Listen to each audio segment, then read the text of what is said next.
So, the original invitation was simple, clear, and good. To love the Lord your God with all your heart, with all your soul, and with all your mind.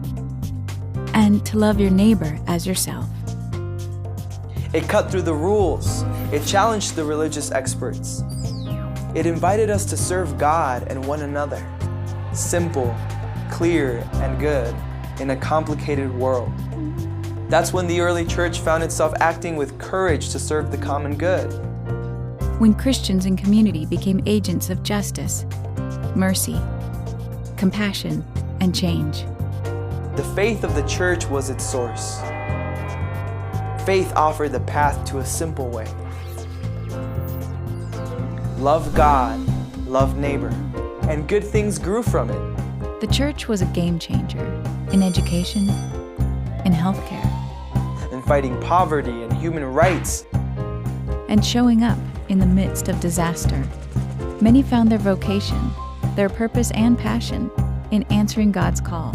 As the hands and heart of Christ in the world. But not always. Sometimes the church didn't do the right thing. Sometimes the church let us down big time. The church is full of problems, right? Because the church is full of people. And even the church is perfectly capable of breaking our hearts. Maybe you've noticed. Sometimes it feels like even the church has lost its way. Remember, love God, love neighbor. Sounds good, but sometimes we don't feel welcome, seen, heard, or inspired.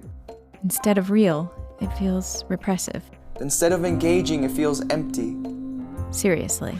So we have a right to ask, is this still a place where I can make a difference? Is this a place where my gifts and my voice will be honored? And where I can be a leader? Is the church still a game changer? Or has it just totally lost us? So we're forced to ask the question, do we stay or walk away? Well, in spite of all its flaws, the church is still our church. We can make it a place where we find signs of life, of love. Where something good might still be waiting for us and generations to come. Where people, however broken and divided, find a way to come together. The church can be a place where we ask the biggest questions under a very big roof and share the stories of our lives across generations and differences. So what do we do now? What will you do?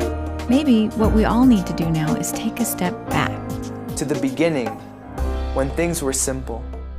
When once again, we bring heart, soul, and mind to be agents of justice, mercy, compassion, diversity, change, renewal. You and I can be leaders of the church. And together, we can create a church where no one's an outsider. A church that cares for others. A church that serves the common good. Where we're still the hands and heart of Christ. In the streets, the schools, the shelters. In the parks, the pulpit, the clinics. Standing with the abused, the neglected, the lost. Love God, love neighbor.